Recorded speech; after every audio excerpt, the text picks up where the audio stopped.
Right, how's it going everyone? And today is yet the day for another Tinker's Construct update for Bedrock.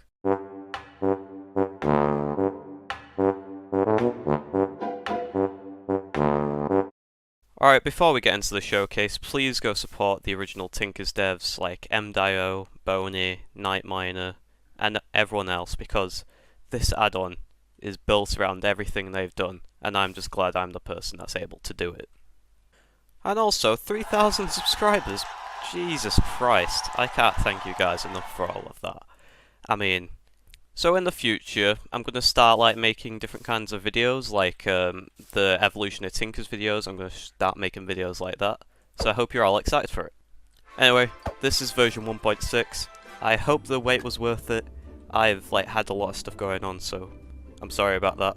Let's just call this the interactive update, because this makes the things like Smeltery a lot more hands-on, and you can see that this little structure here is basically the update in a nutshell, but we'll cover it all bit by bit. Okay, so first off, I basically fixed every game-breaking bug, more or less, like tools not being able to mine blocks anymore, tools not breaking. Hopefully the Smeltery lag's been shortened a bit because it was a bit laggy for mobile players, and also materials are new. Fully works again. Bam! And as you can see, design overhaul, thanks to Manex. He went out of his way for it, so thank you. Anyway, bugs aside, everything in this video is game changing. I can guarantee that. Here's one crazy feature: pattern labels. Anyway, enough rambling, let's get into the fun stuff. Smeltery Changes. So, probably the most notable addition is copper cans. These are very different to Java's version. It hopefully sorts out the issue of molten fluids, like transferring it. This holds 1 ingot's worth and it can stack up to 16, while buckets stack up to 1 and it can hold 2 ingots. So let's demo this with the melter. Simple to build, obviously you should know. And let's just get everything here. Power it with coal. Let's just melt some cobalt. Obviously you can't alloy. This is still a melter. And obviously you can always fill in one, but then you can add another. And also it now has a smelting time, so you can't just take it out right off the bat. So here you have a choice. You can either take it out with a bucket, just by once, or you can also just wait for it to smelt again. Or you can take it out by 1 ingot each with a copper can. And obviously you'll get the same amount. Anyway, as you just saw there, melters are not time-based anymore. They can have 4 smelts each, and you don't have to worry about running out of time. So you might now wonder, how does this apply to the Smeltery? So let's just build one and see. It's the same structure as version 1.5, but now it's compulsory to have a tiered tank, or you can also use a tiered gauge. So like I said, same structure, 3x3 on the bottom, controller on the left or right. And yep, you've seen this plenty of times before. Just wait, give it a second for it to light up. There we go.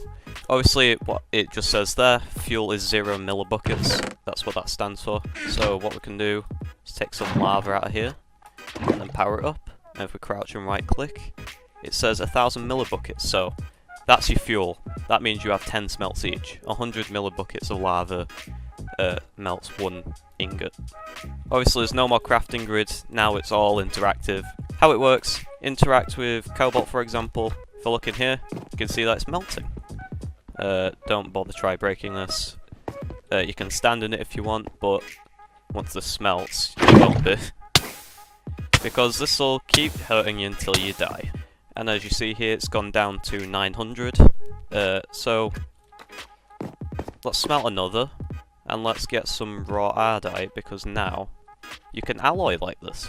Anyway, with a bit of ardite that is 2 ingots worth here, you can easily just interact with it. Raw ardite's worth 2 ingots, by the way. And you can see here that it's turning into manulin. Once this melts, you can see right there. To transfer the liquids, we got 4 there, so we can take a bucket and then 2 ingots. Like that. So surely there must be some change with the casting table and the casting basing. And you'll be right. So let's take, I don't know, let's make a hammer. Let's get some gold so we can make some casts. So we'll just smelt a few there. And watch this. Hell yeah. Now you can put any material or tool part you want in here. So you want a flint tool piece, you can do it like that. It works for every different material, so yeah. So let's place this on. Let's get a copper can, and with that copper can you can place it on, and this is how you make casts now. So there's no like guidebook obviously.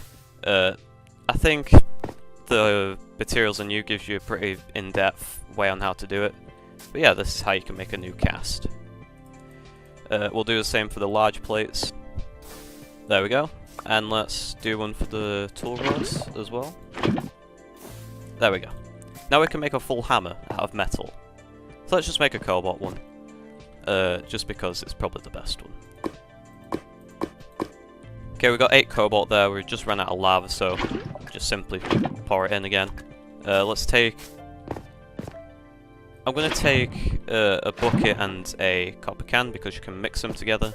Because this has a material cost of 3, you can use a bucket and a copper can because one's worth an ingot and the other's worth 2. And there you go. Do the same for the large plate. I'll take 4 buckets this time because it's worth 8. This will make it a lot easier. Bam, bam, bam, bam.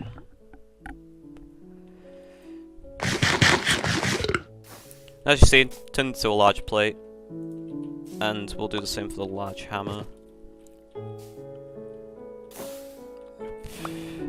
And now we can finally make ourselves a hammer. And to be honest, it's crazy how I've managed to get this to work.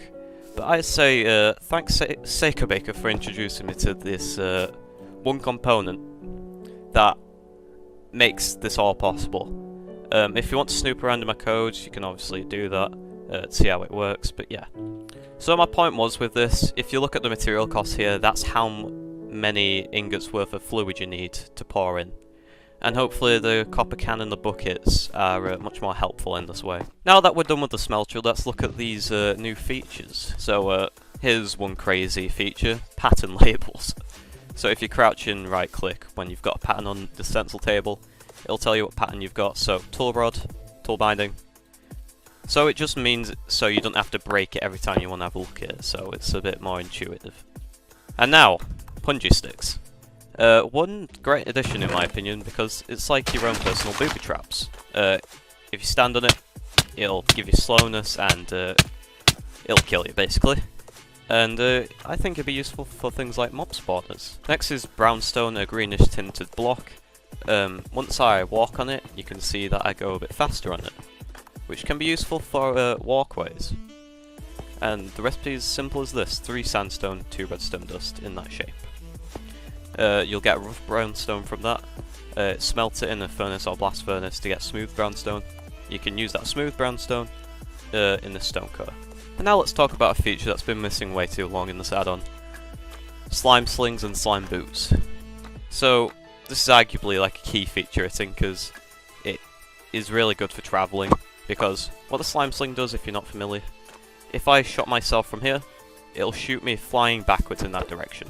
And what the slime boots do is they accompany the slime sling by making you not take damage anymore. And thanks for HaxTheCharizard for his bloody amazing code, and for allowing me to use these. And this should allow full compatibility with Tinker's Legacy and his armor expansion. So I definitely recommend checking that out.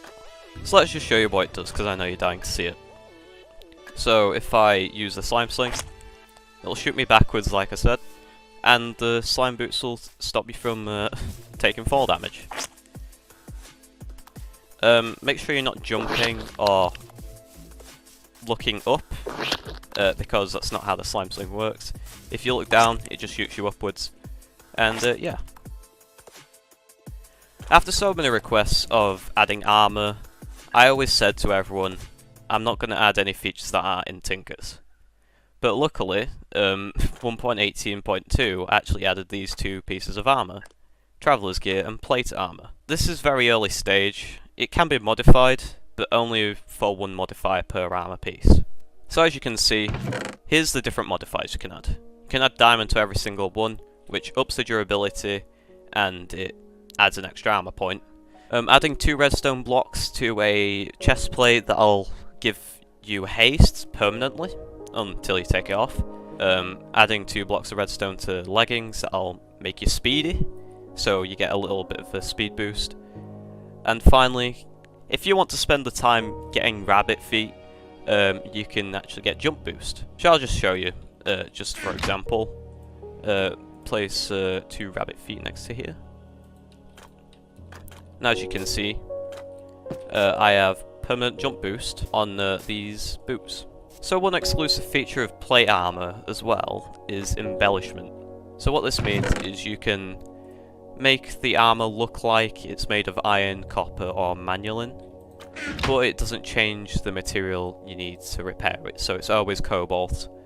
And obviously you can also add modifiers to these, but you can just embellish it in these 3 different types with 3 ingots of copper, manulin, and there you go. If you look at it, you get the armor piece that you want. Obviously, please don't get attached to like these modifiers, because they might change in the future, but I think for its debut, I think you guys will like it. Okay, so a simple feature for the end here, there's basically just extra heads you can behead mobs with. Obviously there was Enderman, Blaze, and Spider, and then the other vanilla mob heads. But now you can collect these from mobs if you behead them with a cleaver. The Cave Spider, different piglins, and the zombie and skeleton variants. This is just for parity with Tinker's construct. And yeah, that's basically it. Anyway, that's it for this add-on for now. Huge credit to Tomanex for being a great help with the textures, especially with this book. Also, huge credit to HaxTheCharizard for for allowing me to use his great codes with the slime boots, and also giving me great advice with this add-on. I hope Tinker's legacy continues to thrive more than ever, because he's been updating it, and I think you guys should check it out. So yeah, both of you guys have been great help. And one more note, thanks to everyone who joined my Discord server. The fact that you all appreciate what I've done that much, that you've wanted to actually talk to me and ask for feedback on stuff. Just thank you. Which also leads us to a word from our sponsor. Anyway, I'm not finished with Tinkers, not at all. So keep an eye out for another update in the future. With that being said, thanks for watching, and I'll hopefully see you in the next video. Bye!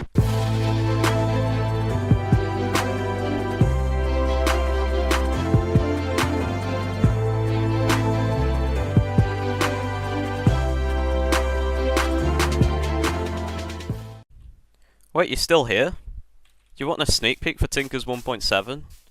Really? You just got an update, and you want another already? Okay then, only a sneak peek. You know, have you ever just wanted to eat your own tools? Nom nom nom nom.